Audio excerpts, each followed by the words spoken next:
আমি কিংবদন্তির কথা বলছি। আমি কিংবদন্তির কথা বলছি কবিতাটি একটি নাম কবিতা, অর্থাৎ এর কাব্যগ্রন্থের নাম এবং কবিতার নাম একই। এভাবে নাম কবিতাগুলোর কাব্যগ্রন্থের নাম মনে রাখা খুবই সহজ। 68 লাইনের আমি কিংবদন্তির কথা বলছি কবিতাটি লিখেছেন কবি আবু জাফর ওবায়দুল্লাহ দ্য গ্রেট। আচ্ছা, আমি এখানে তাকে কেন দ্য গ্রেট বললাম, আসুন দেখি।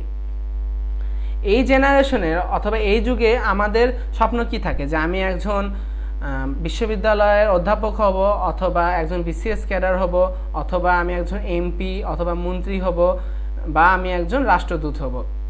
এই সকল কিছুই ছিল আমাদের আবু জাফর ওবায়দুল্লাহ। তিনি তার এক জীবনেই এত কিছু করে গেছেন। দেখি, তিনি ঢাকা বিশ্ববিদ্যালয়ের ইংরেজি বিভাগের অধ্যাপক ছিলেন, পরে সিভিল সার্ভিসে যোগদান করেন এবং সরকারের বিভিন্ন উচ্চ পদে দায়িত্ব পালন করেন। এই সিভিল সার্ভিসটি হলো বিসিএস প্রশাসন।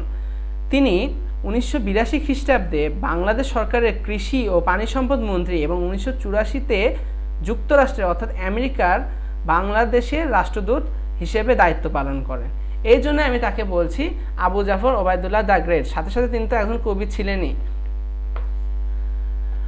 আবু জাফর ওবায়দুল্লাহ কোনো পত্রিকা সম্পাদনা করেনি, স্বাভাবিক, অনেক ব্যস্ত থাকতেন, হয়তো সময় পান নাই। তিনি শুধু কাব্যগ্রন্থ লিখেছেন। তার কাব্যগ্রন্থগুলো আমরা এই ছন্দের মাধ্যমে খুব সহজে মনে রাখতে পারি। তো শুরু করা যাক।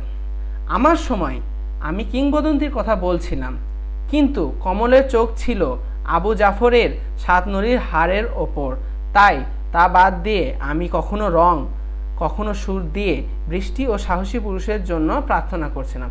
অর্থাৎ তার সময়ে কারো একজনের সময়ে সে কিংবদন্তির কথা বলছিল, কিন্তু যাকে বলছিল তার নাম ছিল কমল, তার চোখ ছিল আবু জাফর অর্থাৎ এই লেখকের 7 নদীর হাড়ের উপর, খুবই লোভী।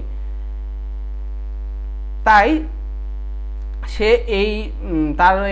তার এই কিংবদন্তির কথা বলা বাদ দিয়ে কখনো রং এবং কখনো সুর দিয়ে বৃষ্টি ও সাহসী পুরুষদের জন্য প্রার্থনা করছিল। অর্থাৎ এই বৃষ্টি ও সাহসী পুরুষরাই ছিল তার কিংবদন্তি, যে এই গল্প বলাচ্ছে আমি তাদের জন্য প্রার্থনা করি, কারণ আমার কথা কেউ শুনছে না। এভাবে আমরা খুব সহজে আবু জাফর ওবায়দুল্লাহর কাব্যগ্রন্থের নামগুলো মনে রাখতে পারি।